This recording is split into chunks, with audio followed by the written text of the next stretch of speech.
Speaking of big stories, another big story to tell, and another big story which certainly frequently grabs the attention of the world's media and indeed people across the globe, for better or worse, is the story of Stonehenge.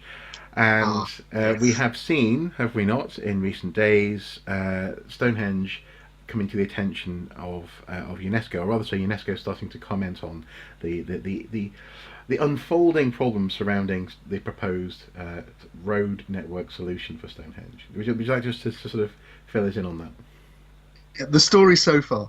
Um, it's long been acknowledged by transport people and heritage people that the A303 running past Stonehenge in Wiltshire in southern England is not fit for purpose. It's the main trunk road to the west of England, but it can't cope with modern levels of traffic. Hmm. So, for the last 30 years, 40 years, it's been suggested that one solution would be to tunnel under the Stonehenge landscape and reunite the surface landscape while burying the road in a modern dual carriageway. Mm-hmm. Now, the latest proposal was put to consultation by Highways England in January this year, at the same time as the government allocated a very large amount of money to the A303 improvements as part of their infrastructure plan. The problem was that the proposal that was put out to consultation by Highways England was what's called the short tunnel proposal, which would entail digging portals and laying dual carriageway within the bounds of the UNESCO recognised Stonehenge World Heritage Site. Mm-hmm. What the consultation omitted were other proposals which would have less impact on the World Heritage Site. The latest news is that as a result of a report that a joint UNESCO and International Council on Monuments team wrote earlier on this year, there's now a resolution in front of the World Heritage Committee at UNESCO, which is due to be debated next month, which implicitly and explicitly actually criticises Highways England and the British government for its approach to the tunnel. It talks about the problems with the short tunnel, and particularly it suggests that the short tunnel option would fundamentally damage the World Heritage Site, and that's the kind of language which is used as a preamble to a campaign to remove World Heritage status. Hmm. They talk about universal value, and if the universal value is compromised, the very thing that makes the site so unique and a World Heritage Site rather than just a National Heritage Site that validates that kind of recognition.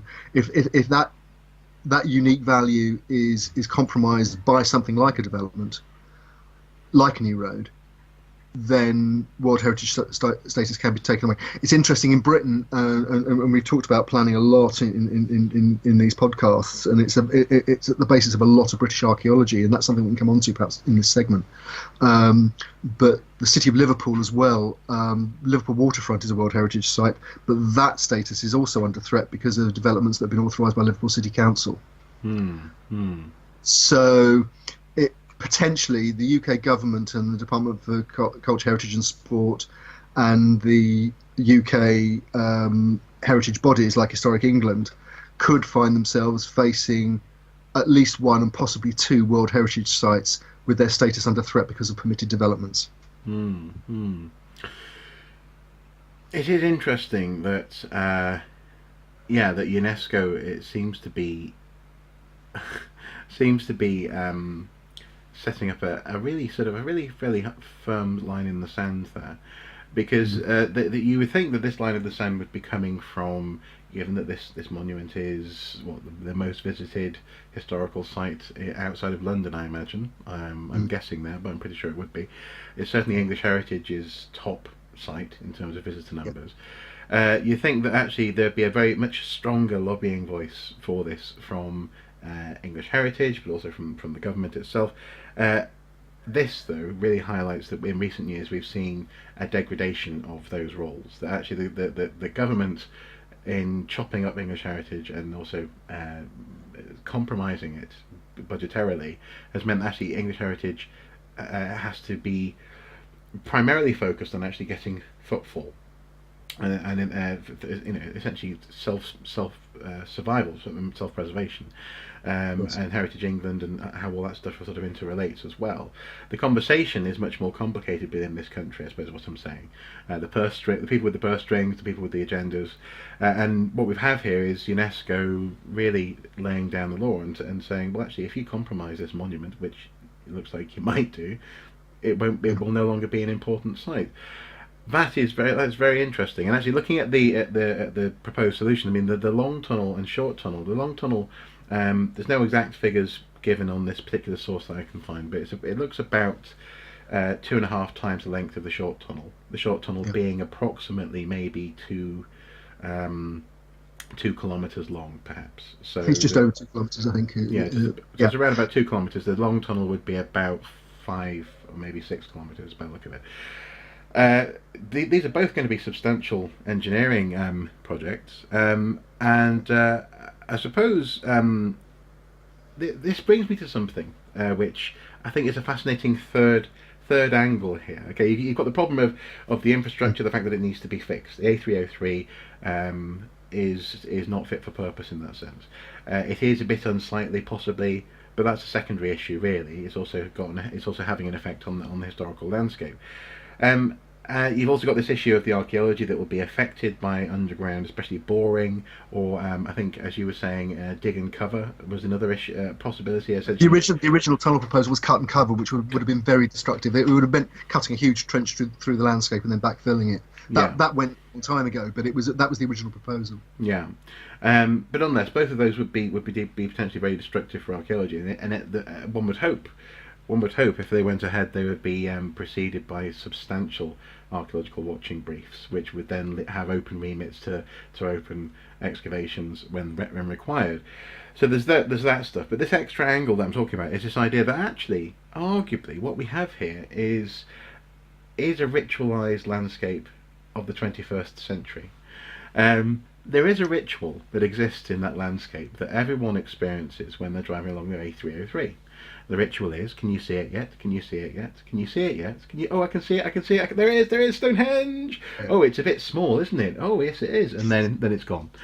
So that there is an argument to be made that actually, just like the Cursus monuments, just like other ritualized pathways through that landscape, the A303, in the same way that the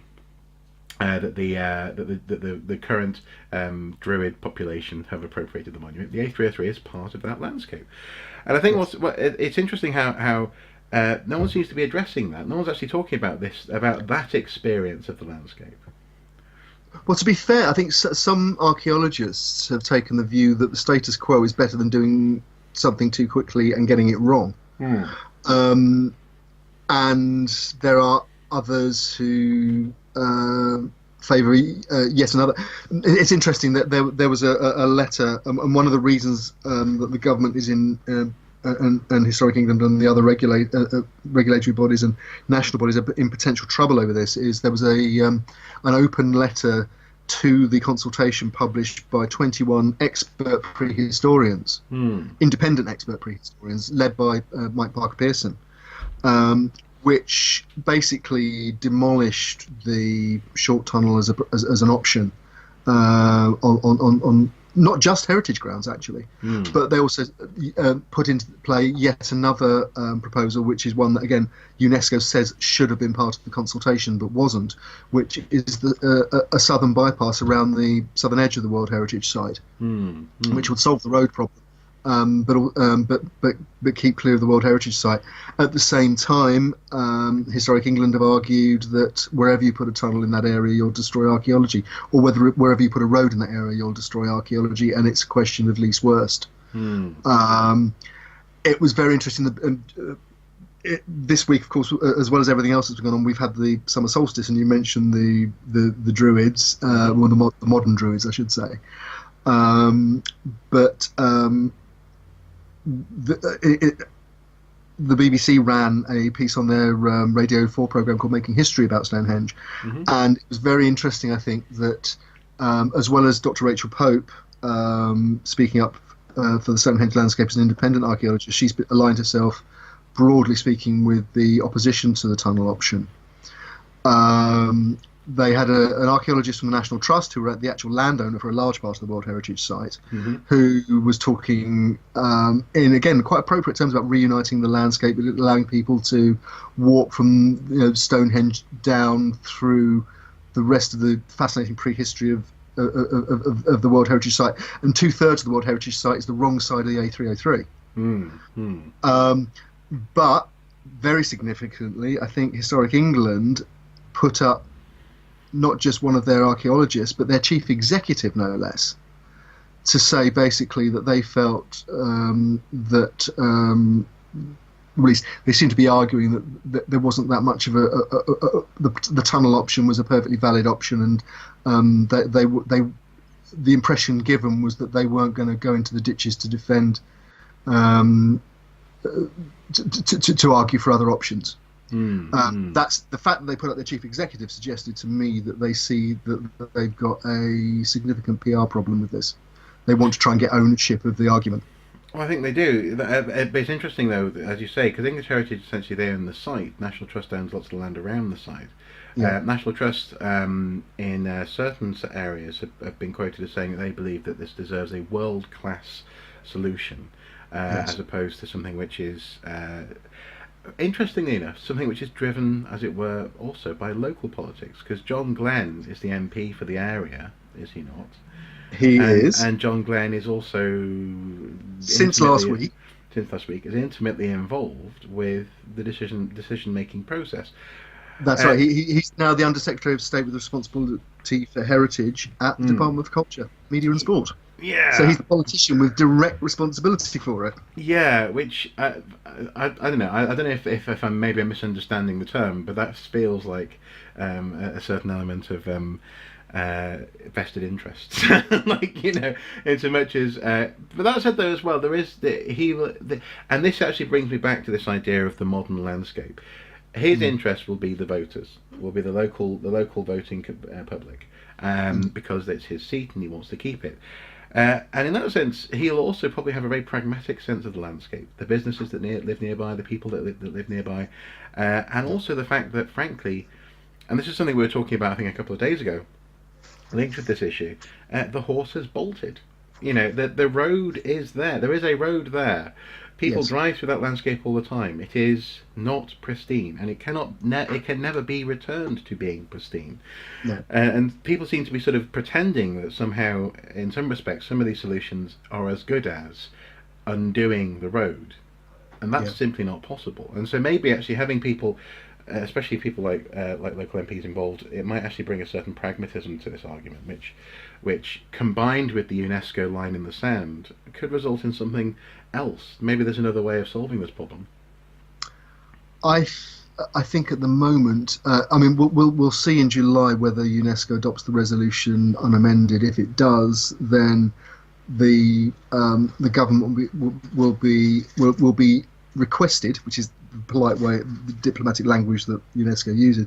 But they'll be requested to account for the conservation of the monument by the end of January 2018. So they'll only have about 6 months to respond to the criticisms.